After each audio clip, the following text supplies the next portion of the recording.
Hello my dear students. Session 2021-22 के लिए जो इंग्लिश लैंग्वेज एंड लिटरेचर का सैम्पल पेपर सीबीएसई ने लॉन्च किया है टर्म 1 के लिए, वो मैं यहाँ लेके आया हूँ आपके लिए, जो कि 40 मार्क्स का होगा और 90 मिनट का ड्यूरेशन होगा।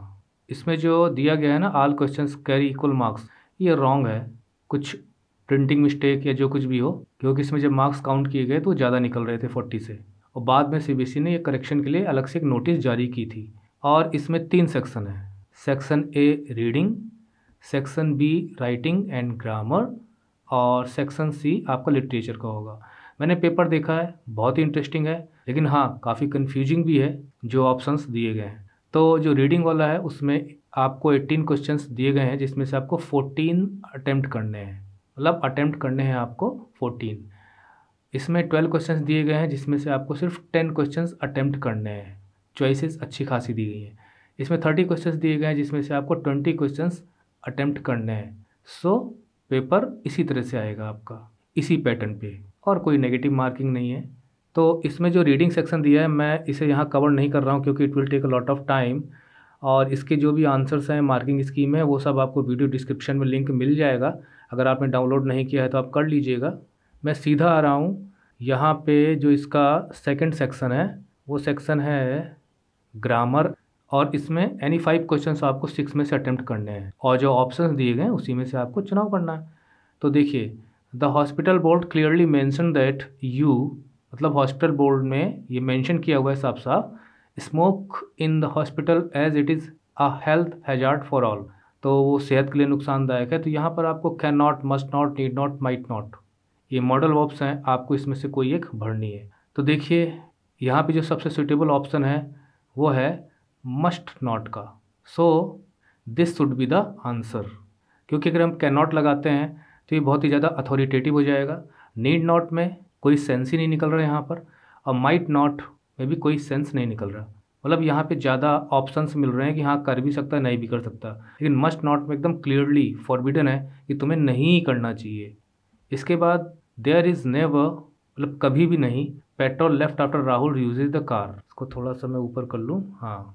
देयर इज़ नेवर मतलब कभी भी नहीं, petrol left after Rahul uses the car, मतलब राहुल जब कार को यूज़ करता है तो पेट्रोल नहीं रहता, ख़त्म कर डालता है, बचता ही नहीं है। ऐसा सेंस यहाँ निकल के आ रहा है। तो अब यहाँ पर हमारे सामने 4 ऑप्शन है। इसका सबसे अच्छा तरीका होता है कि हम अपने माइंड से उसमें इन ऑप्शंस को भर कर देखें कि कहीं सेंटेंस awkward तो नहीं लग रहा। जैसे मान लीजिए अगर आप लिटिल लिखते हो, तो लिटिल मैनी और अ लिटिल, ये दोनों तीनों इसमें बिल्कुल सूट कर ही नहीं रहे, क्योंकि there is never little petrol. इसका मतलब तो ये हो जाएगा कि पेट्रोल काफ़ी ज़्यादा बचता है, कम नहीं बचता है। जिन्होंने little, uh little, the little को पढ़ा होगा वो समझ रहे होंगे। मैनी, तो मैनी तो देखिए वही काउंटेबल नाउन के साथ आता है, और पेट्रोल एक लिक्विड है, और यहाँ पर हम इसको यूज ही नहीं कर सकते। अ लिटिल का मतलब हो गया कि जब लिटिल ही हम नहीं ले रहे तो अ लिटिल भी यहाँ नहीं आएगा। हाँ, यहाँ पर सिर्फ एक ऑप्शन बचता है, वो है मच, मतलब there is never much petrol left, यानी राहुल जब कार को लेके जाता है तो लौटने के बाद ज़्यादा पेट्रोल उसमें नहीं बचा हुआ होता है। तो ये नेवर एक नेगेटिव वर्ड है, इसके साथ मच सूट कर रहा है, और कोई भी सूट नहीं कर रहा। इसके बाद है I am taking driving licence now. तो ये प्रेजेंट में अभी क्या कंडीशन है कि वो मैं ड्राइविंग सीख रहा हूँ। होपफुली, उम्मीद है, आई माई ड्राइविंग टेस्ट बाई नवंबर। देखिए यहाँ पर आया है बाई नवंबर, इसका मतलब ये है कि यहाँ पर एक टाइम फ्रेम दिया गया है कि नवंबर तक। तो नवंबर तक का मतलब कोई काम हो चुका होगा नवंबर तक। तो यहाँ पर किस काम की बात हो रही है? यहाँ पर बात हो रही है will take, would pass, will have taken, will be taking. तो हमें यहाँ पर ऐसा फ्रेज भरना है जो नवंबर तक किसी काम के पूरे होने की बात हमें बताए। तो विल टेक अगर हम लिखेंगे तो भाई तो सूट नहीं करेगा, क्योंकि I will take my driving test by November, तो मैं ड्राइविंग टेस्ट नवंबर तक लूँगा, this is not fair. Would pass बिल्कुल सूट नहीं कर रहा। विल हैव टेकन मतलब आपको यहाँ पर फ्यूचर परफेक्ट टेंस यूज करना है कि विल हैव टेकन मतलब मैं अपना टेस्ट दे चुका हूँगा नवंबर तक, होपफुली। तो होपफुली इसे उम्मीद है कि नवंबर आने, दिसंबर नहीं लगने पाएगा, तब तक मैं अपना टेस्ट दे चुका हूँगा, ड्राइविंग टेस्ट। तो यहाँ पर ये आएगा विल हैव टेकन, जो कि एक फ्यूचर परफेक्ट टेंस का एग्जाम्पल है। जैसे मान लीजिए कि आपको ये कहना है कि मैं शाम 2 बजे तक घर पहुँच चुका हूँगा, तो आप क्या बोलेंगे? आप यही बोलेंगे ना, I will have reached home by लगाओगे आप कब तक, बाय 2 PM। तो ये बाय 2 PM यहाँ पे बाई नवंबर हो गया, और विल हैव रीच्ड की जगह यहाँ पे विल हैव टेकन। इसके बाद हम आगे बढ़ते हैं, which opinion displays the correct change of the following to reported speech. तो देखिए यहाँ पर एक डायरेक्ट नरेशन दिया गया है, आपको इनडायरेक्ट इसमें से पता करना है कौन सा इसका बनेगा। तो डायरेक्ट में हो गया, सुनीता आस्क्ड वेंकट, सुनीता ने वेंकट से पूछा, how much is the rent for your flat, यानी आपके फ्लैट का किराया कितना है। तो अगर आपने इसको स्टडी किया होगा, आप जानते होंगे किस प्रकार से डायरेक्ट स्पीच को इनडायरेक्ट स्पीच में चेंज किया जाता है, तो आप जान रहे होंगे कैसे करना है। देखिए, सुनीता आस्क्ड वेंकट, ये वैसा का वैसे ही रहेगा। नाउ अगर इंटरोगेटिव सेंटेंस किसी क्वेश्चन वर्ड से यूज होता है, तो हम उस क्वेश्चन वर्ड को डायरेक्टली यूज़ करते हैं बिना दैट का यूज़ किए हुए। तो देखिए, Sunita asked Venkat how much, ये भी हो सकता है। Sunita asked Venkat how much, ये भी हो सकता है। बाकी दोनों में चांसेस नहीं है, तो इनको तो हम पहले ही काट देते हैं। अब बचे दो, तो Sunita asked Venkat how much was his rent. अब यहाँ पे हमको पकड़ना है, मतलब this is the portion that we have to see. जब इस प्रकार के इंट्रोगेटिव सेंटेंसेस को आप इनडायरेक्ट स्पीच में चेंज करते हो, इनडायरेक्ट नरेशन में कन्वर्ट करते हो, तो एक चेंजेस हमें करने पड़ते हैं। हाउ इज को हमको चेंज करना है। जैसे उदाहरण के लिए, अगर वॉट वॉज हिज नेम, मान लीजिए ये लिखा गया है इसके अंदर, ठीक है। तो जब हम इसको चेंज करेंगे तो ऐसे लिखेंगे, वॉट तो हम लेंगे ही, वॉट हिज नेम वॉज, मतलब ये चेंजेस यहाँ में करने पड़ते हैं। वॉज हिज नेम की जगह हिज नेम वॉज, ये यहाँ चला गया, तो वही हमको यहाँ करना है। तो ये तो रॉन्ग है, क्योंकि इन्होंने वैसा का वैसे ही यूज कर दिया जैसे यहाँ पे दिया गया। हाउ इज़ द रेंट, तो हाउ इज की जगह वॉज हमें करना ही पड़ेगा, क्योंकि आप जानते हैं जब इनडायरेक्ट नरेशन में चेंज करते हैं तो टेंसेज में चेंज होते हैं। देखिए, मैं यहाँ ग्रामर सिखाने नहीं बैठा हूँ, मैं हल्का सा हिंट दे के आपको आंसर बता रहा हूँ। तो इज का वॉज हो जाएगा, लेकिन हाउ इज नहीं होगा, मतलब जैसे यहाँ पे उन्होंने हाउ और वॉज को इकट्ठा यूज कर दिया, वो ऐसे नहीं होगा। अब दूसरा आप देखिए, Sunita asked Venkat how much the rent for his flat was. देखिए, जो मैंने यहाँ पे बताया आपको उस टाइप से बना है। तो ये जो हेल्पिंग वर्ब है उसे हम यहाँ से हटाना होता है, जो यहाँ पे हटाकर यहाँ पे लेके आके यूज किया गया। तो ये इसका करेक्ट आंसर हो जाएगा। सुनीता ने वेंकट से पूछा how much the rent was, मतलब आप फॉर इस फ्लैट को छोड़ दीजिए, how much the rent was. तो यहाँ पे लिखा है हाउ इज द रेंट, और वहाँ पे हाउ रेंट इज, इस प्रकार से इज को वॉज में कन्वर्ट किया गया। तो ये इसका आंसर हो जाएगा। हो सकता है कुछ लोगों को समझ में ना आ रहा हो, तो वो सोचें कि उन्होंने डायरेक्ट इनडायरेक्ट ठीक से पढ़ा क्यों नहीं। इसके बाद हम आगे चलते हैं 23, which option displays the correct. अच्छा, यहाँ पे भी दिया गया है, मतलब एक डायरेक्ट स्पीच है और इनडायरेक्ट आपको करना है। तो मैं इसको पहले तो इस तरह से कर देता हूँ। अब देखिए, यहाँ पे इंट्रोगेटिव सेंटेंस नहीं है, ये एक अफर्मेटिव सेंटेंस है। शी सेड, उसने कहा, I told Damanjeet to send you an email 3 days ago। तो देखिए, इसमें तो प्रोनाउन में भी चेंज होगा, मतलब हमको यू को भी चेंज करना पड़ सकता है। एक प्रोनाउन यहाँ पे यूज़ हुआ है और हमें यहाँ एगो को भी चेंज करना पड़ेगा, ये आपने सीखा हुआ होगा। तो अब यहाँ पर हम देखते हैं कि सी सेड, उसने सिर्फ अपनी एक बात कही है। अब वो ये कहती है कि मैंने दमनजीत को कह दिया है कि वो तुम्हें ईमेल भेज दे, और मैंने 3 दिन पहले कहा था ये। तो जब हमें इनडायरेक्ट चेंज करेंगे तो हम इसको ऐसे करेंगे, उसने दमनजीत को मुझे 3 दिन पहले ईमेल कहने के लिए कहा था। तो जब हम चेंजेस करेंगे तो आई जो है वो सब्जेक्ट में कन्वर्ट होगा, जो फर्स्ट पर्सन है, क्योंकि कहने वाला आई अपने लिए यूज़ कर रहा है। जैसे उसने कहा, मैंने कहा दमनजीत से, तो मैंने मतलब इसने, तो ये इसमें कन्वर्ट होगा। और तुम्हें का मतलब जिससे वो बात कर रही है, तो जिससे वो बात कर रही है तो हम समझ लेते हैं कि मुझसे बात कर रही है, मतलब आप यहाँ पर फ्री हैं थर्ड पर्सन और अपने आप को लगाने के लिए। तो सी टोल्ड ये यहाँ पे लिखा गया है, और सी सेड दैट यहाँ पे लिखा गया है। तो नॉर्मली हम बताते ये हैं कि अगर यहाँ पर कोई ऑब्जेक्ट ना दिया गया हो तो आपको सेड दैट का प्रयोग करना चाहिए। तो कुछ लोगों ने तो तुरंत उसी को देख के इसे पकड़ लिया होगा। आंसर यही है फिलहाल, she said that she had told Damanjeet. उसने कहा कि, उसने मतलब देखिए आई की जगह हमने यहाँ पे शी को यूज किया। उसने दमनजीत से कह दिया था टू सेंड एन ईमेल, कि वो एक ईमेल भेज दे मुझे। अब यहाँ पे एगो की जगह 3 days बिफोर का प्रयोग हुआ। ये सब हमें करना पड़ता है जब हम नरेशन चेंज करते हैं। बाकी सब जगह अगर हम देखें तो सी सेज, ये तो हो ही नहीं सकता, क्योंकि सेज हम तभी प्रयोग करते हैं जब यहाँ पे प्रेजेंट या फ्यूचर में जो रिपोर्टिंग वर्ब है वो यूज हुई हो। अगर यहाँ पे सी इन्फॉर्म्ड अगर हम लें तो सेट की जगह इन्फॉर्म्ड हो सकता है, ऐसी कोई बात नहीं है, लेकिन आगे सही नहीं है। She inform me that Damanjeet has mailed, मतलब कोई सेंस ही निकल रहा कि दमनजीत ने मुझे मेल कर दिया है। यहाँ हैज़ मेल्ड लिखा हुआ है, फिर 3 डेज बिफोर लिखा गया है।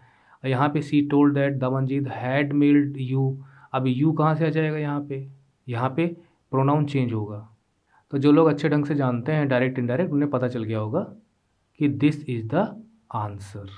इसके बाद 24 is the dog under the chair before the children arrived.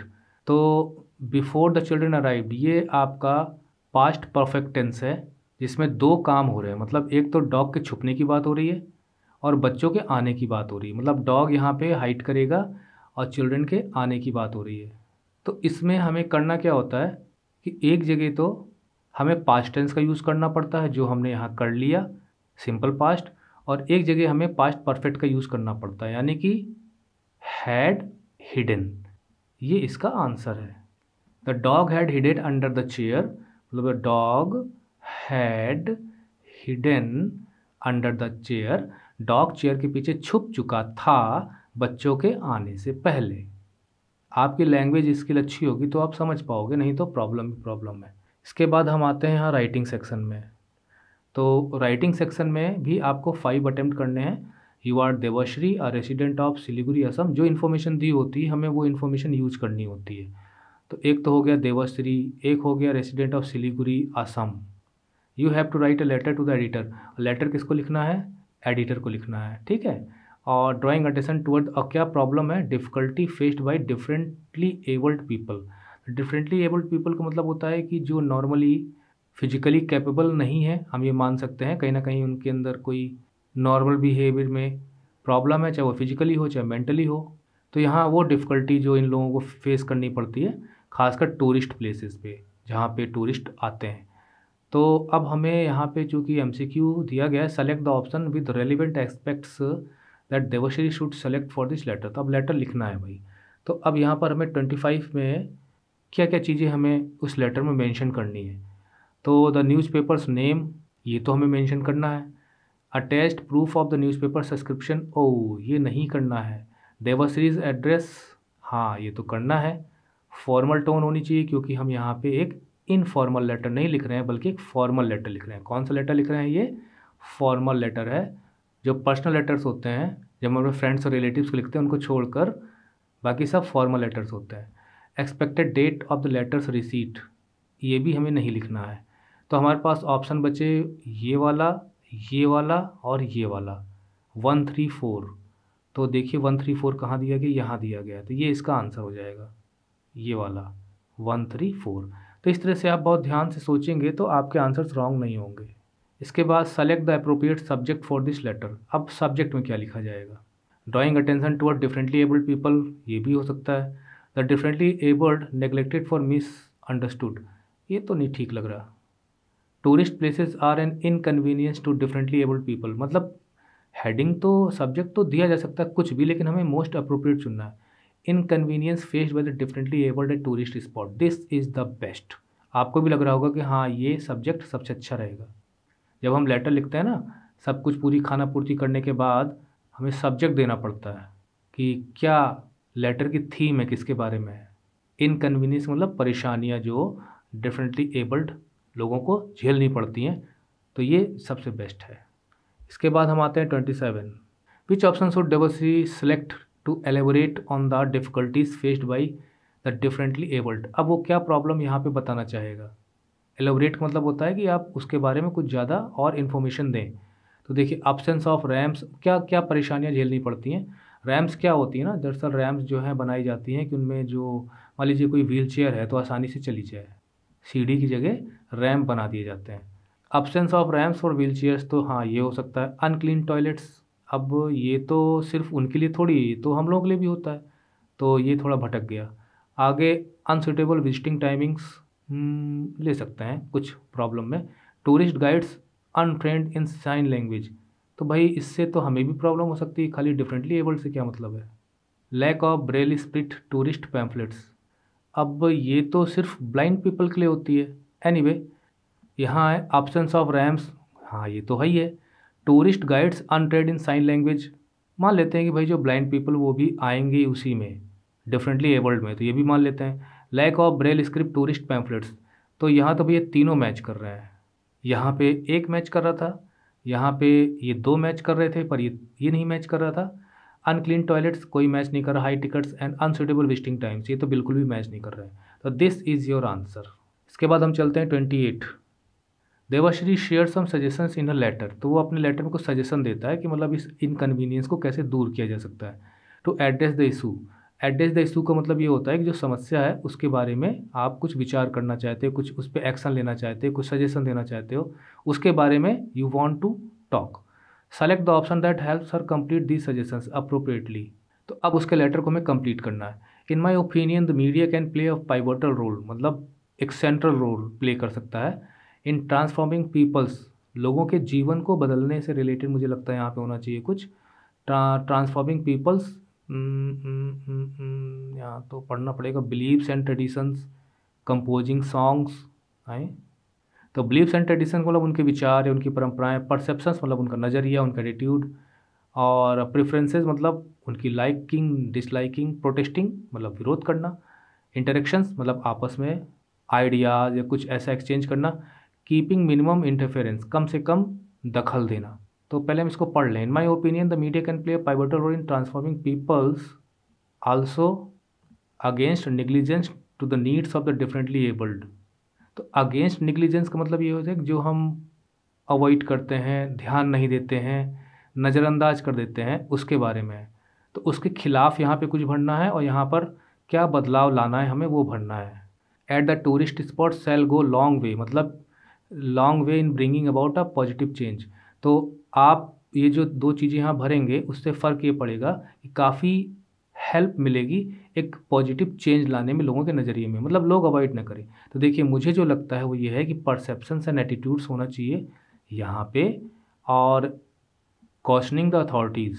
कॉशनिंग the authorities का मतलब होता है कि जो जिम्मेदार अधिकारी वहाँ पे हैं, कर्मचारी हैं, अगर कोई प्रॉब्लम वो लोग फेस कर रहे हैं और डिफरेंटली एबल पीपल, तो उन्हें हमें बताना चाहिए, अवॉइड नहीं करनी चाहिए। तो मुझे तो ये सबसे बेस्ट आंसर लगता है, क्योंकि प्रेफरेंसेस अगर हम लगाएंगे तो इससे तो बहुत ख़राब निकलेगा। Meaning role in transforming people's preferences, लोग क्या पसंद करते नहीं पसंद करते उसमें चेंज लेके आना नहीं, हमें लोगों के नज़रिए में बदलाव लाना है कि मतलब किस प्रकार से वो चीज़ों को देखते हैं उसमें चेंज लाना ज़रूरी है, उनके एटीट्यूड में चेंज लाना ज़रूरी है, attitude towards differently able people. और दूसरा ये है कि अगेंस्ट मतलब किसके खिलाफ, निग्लिजेंस के खिलाफ। तो कंपोजिंग सॉन्ग से तो कहीं से भी मैच नहीं कर रहा, मतलब अगर कुछ ठीक, अब बिलीव्स एंड ट्रेडिशंस इसका भी कुछ लेना देना नहीं है, सिर्फ हमारी सोच का फ़र्क पड़ता है, जिसकी जैसी सोच वैसे उसका बिहेवियर। तो ये परसेप्शंस एंड एटीट्यूड्स ठीक है। Keeping minimum interference against negligence, मतलब ये तो बिल्कुल भी मैच नहीं कर रहा। तो this is the best answer. इसके बाद हम आगे चलते हैं 29। Select the option that correctly justify the choice of the concluding portion of this letter. तो अब इस लेटर को कंक्लूड करना है, मतलब लास्ट में लिखना है, ख़त्म करना है। तो वो लिखता है आई एक्सपेक्ट द अथॉरिटीज़, मतलब मुझे अथॉरिटीज़ से आशा है कि वो इस पर कोई ना कोई एक्शन लेंगे। Please post my thoughts in your newspaper, please मेरे थाट्स न्यूज़पेपर में छाप दीजिए। दूसरा सेंटेंस पढ़ें, I hope my views get published in the columns of your newspaper. मुझे आशा है कि, उम्मीद है कि जो कुछ भी मैंने लिखा है ये न्यूज़पेपर में आपके कॉलम में ज़रूर छपेगा। सो दैट दिस इशू में गार्नर मतलब to get support, may get support, more public support and awareness. Awareness मतलब लोग सजग होंगे इन सब चीज़ों को देखिए पढ़ने से लोग थोड़ा सा सेंसिटिव होंगे इस इशू के प्रति। तो देखिए सेकंड ऑप्शन जो है ना, इसकी टोन अच्छी है, मतलब वो होप कर रहा है कि शायद आप छापेंगे। यहाँ तो देखिए अथॉरिटेटिव है कि ऐसा लगता है जैसे उसने पेपर में छपने के लिए सब कुछ लिखा हो। यहाँ पे क्या है कि वो कह रहा है कि मुझे उम्मीद है कि पेपर में आप ज़रूर छापेंगे, क्योंकि इससे लोगों के अंदर जागरूकता बढ़ेगी और लोगों का सपोर्ट मिलेगा डिसेबल्ड पर्सनस को। तो ये ज़्यादा बेटर है 2। तो इसमें से कौन सा ऑप्शन हम लें? Option C, yes to option 2, मतलब इस वाले ऑप्शन को यस कहेंगे because of the tone of polite expectation, क्योंकि इसमें पोलाइटनेस ज़्यादा है। So this must be the answer. अब यहाँ पे हम 1 कर देंगे तो ठीक नहीं, क्योंकि because of the authoritative tone, ये टोन आप फॉर्मल लेटर्स में नहीं यूज कर सकते। हाँ, अगर आप भाई बॉस हैं, आपकी कमांडिंग पोजीशन है तो आप कर सकते हो, लेकिन लेटर टू एडिटर में ऐसी कोई बात नहीं है। इसके बाद हम अगला चलते हैं 30। Select the option that completes the concluding line appropriately. तो ये लास्ट लाइन्स होंगी। I hope that my letter will मुझे उम्मीद है कि मेरा लेटर help spread awareness about the issue, ये तो भाई ठीक ही है। Lead to action against all authorities responsible, नहीं नहीं नहीं नहीं, हम लोग बहुत ही पनिशेबल नहीं हो सकते ऐसी स्थिति में। Improve circulation of the national daily, हैं, ये तो बिल्कुल से भी एब्जर्व है। पहली बात उनको तुरंत आउट कर दिया करिए जो बिल्कुल मैच नहीं करते। Result in positive reviews by the readers, मतलब मेरा लेटर जो है रीडर्स का अच्छा खासा कमेंट उनसे मिलेंगे, रिव्यूज़ मिलेंगे, ये तो बिल्कुल भी नहीं है। अब ये बचे दो, तो हमें पनिशेबल भी नहीं होना चाहिए, हमें पॉजिटिव सोचना चाहिए, अवेयरनेस हमें क्रिएट करनी है। तो दिस इज़ द आंसर। मतलब अगर आप थोड़ा सा भी कंफ्यूज हों तो आपको ये मान के चलना है कि हमारी पॉजिटिव थिंकिंग होनी चाहिए। हाँ, अगर कॉन्टेक्स्ट में कुछ ऐसा दिया गया हो तो ठीक है, नहीं तो हमें पॉजिटिव सोचना चाहिए। अब आता है लिटरेचर का पोर्शन, ये बहुत इंटरेस्टिंग है, लेकिन मैं इसे अगले ट्यूटोरियल में पिकअप कर रहा हूँ। आप प्लीज़ आप इसका सेकंड पार्ट देख लीजिए।